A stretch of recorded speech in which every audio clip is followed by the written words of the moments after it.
Hello, Cara. What are you doing awake?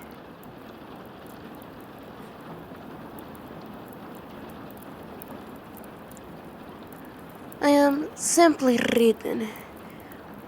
I always read at this hour.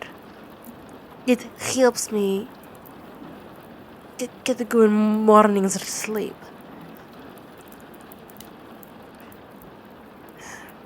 I am a vampire. I cannot go out in the sun. I sleep during the day. Nighttime is my time.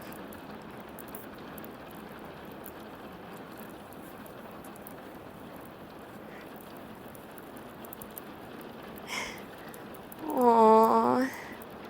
So someone is really sleepy. Come.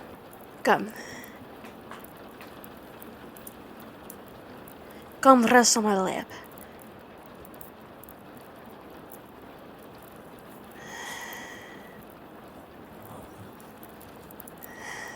Just get nice and comfortable.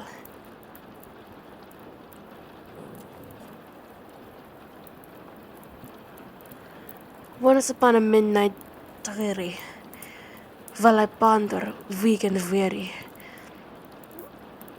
over many a quaint, a curious volume of forgotten lore, while I nodded, nearly napping, suddenly there came a tapping, as if someone gently rapping at my chamber door.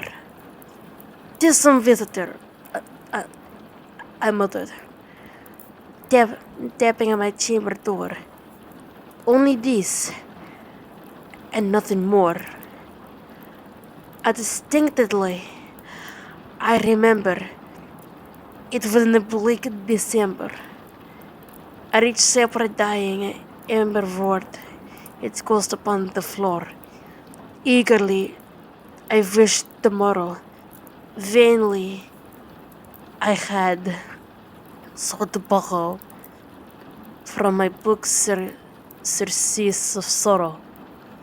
Sorrow for the lost Lenore, for the rare and radiant maiden whom the angels named Lenore, nameless here forevermore. And the silken, sad, uncertain rustling of its purple curtain thrilled me, filled me with fantastic terrors never felt before. That now, to still the breathing of the heart, I stood repeating, "'Tis some visitor entreating entrance to my chamber door. Some late visitor entreating entrance to my chamber door. This is it, and nothing more." Presently, my soul grew stronger, hesitated no longer.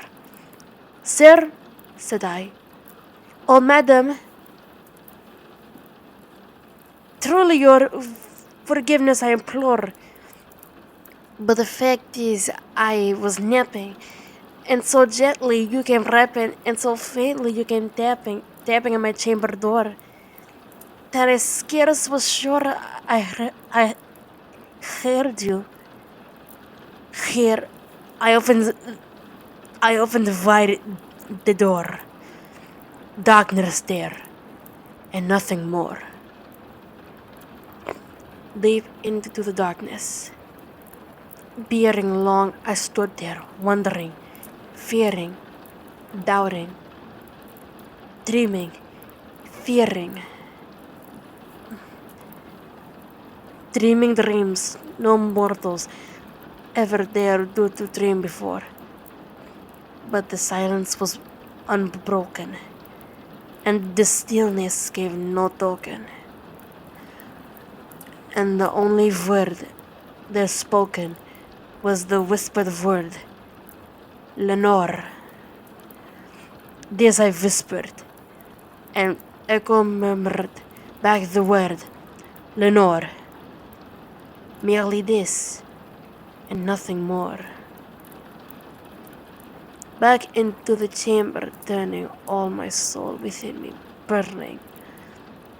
Soon again, I heard a tapping, somewhat louder than before. Surely, said I, surely that is something at my window lattice. Let me see. There what there it is. In this mystery implore. Let my heart be still a moment and this mystery explore. 'Tis the wind and nothing more. Open here. I flung the shutter with a many a flirt or flutter.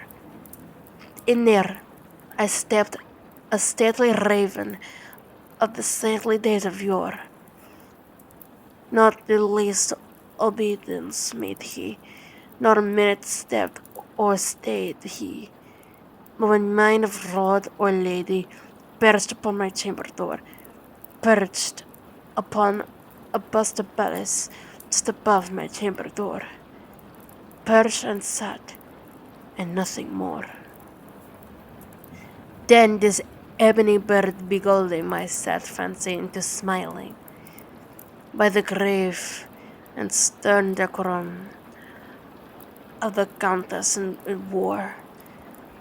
Though thy crest be shorn and shaven thou, I said, art sure no craven, ghastly creme and ancient raven, wandering from the nightly shore. Tell me what thy lordly name is on the nighttime Platon shore. Quoth the raven, nevermore. Much I marveled this ungainly fowl to hear disclosure so plainly, though its answer little meaning, little relevance bore. For what we cannot help agreeing that no living human being ever yet was blessed with seeing above his chamber door, bird or beast, upon his sculptured bust above his chamber door, with such a name as nevermore. But the raven, sitting lonely on the blessed bust, spoke only that one word, as if his soul in that word he did outpour, nothing further than he uttered, not a feather. Then he fluttered, till I scarcely more than muttered, other friends have flown before. On the morrow he will leave me, as my hopes have flown before. Then the bird said, nevermore. Startled at the stillness broken by reply so aptly spoken.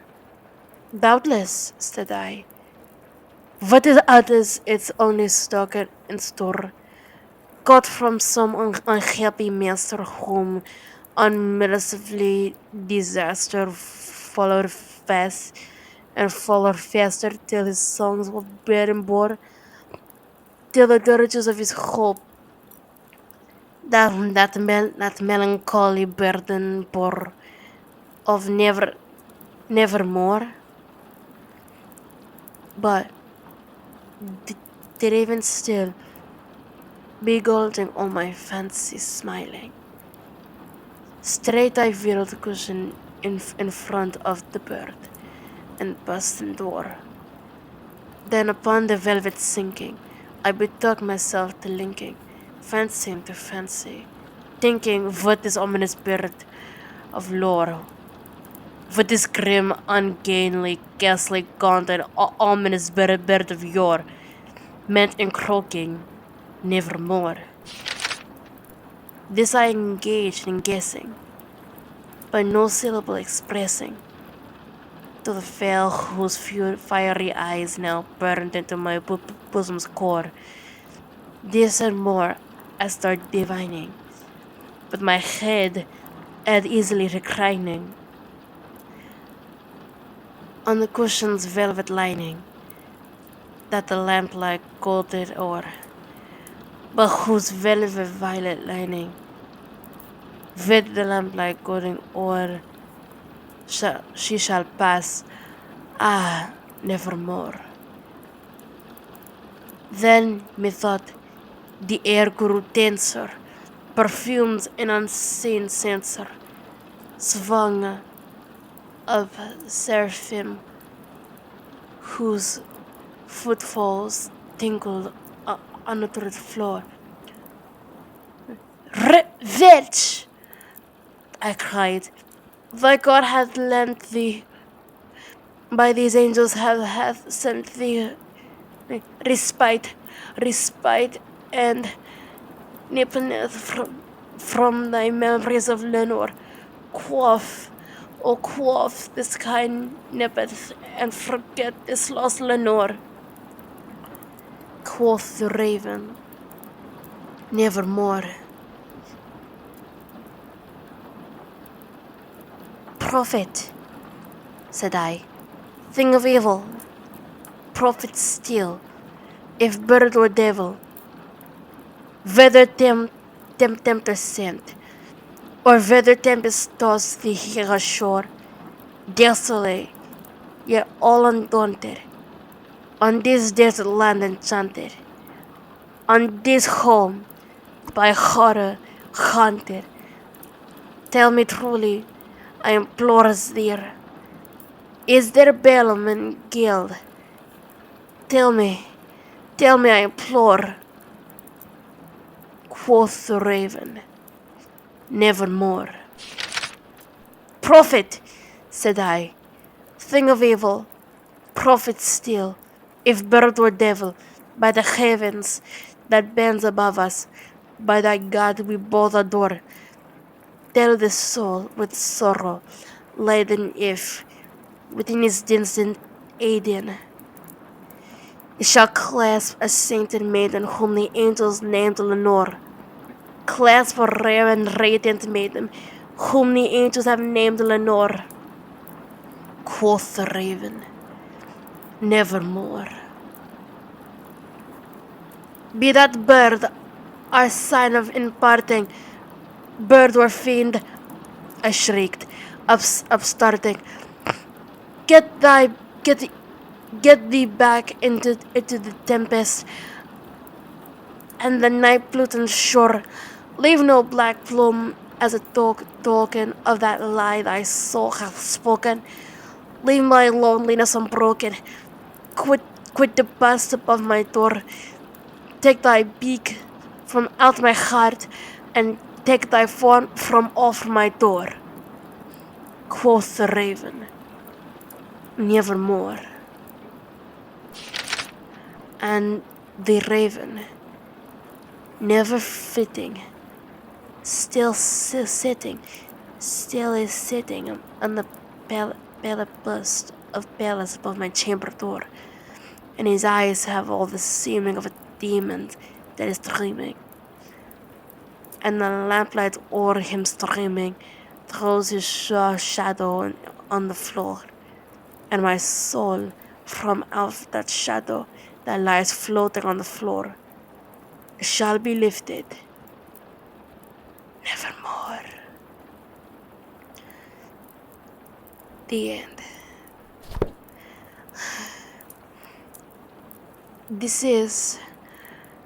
That is my favorite poem from Edgar Allan Poe. The raven saying nevermore was a sign. Soon the man's suffering would end.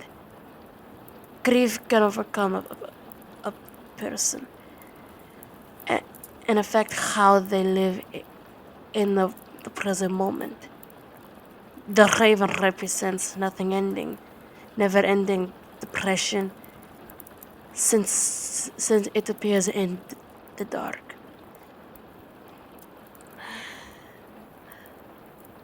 How you doing, baby? Oh, it looks like someone has drifted off. Rest well, darling.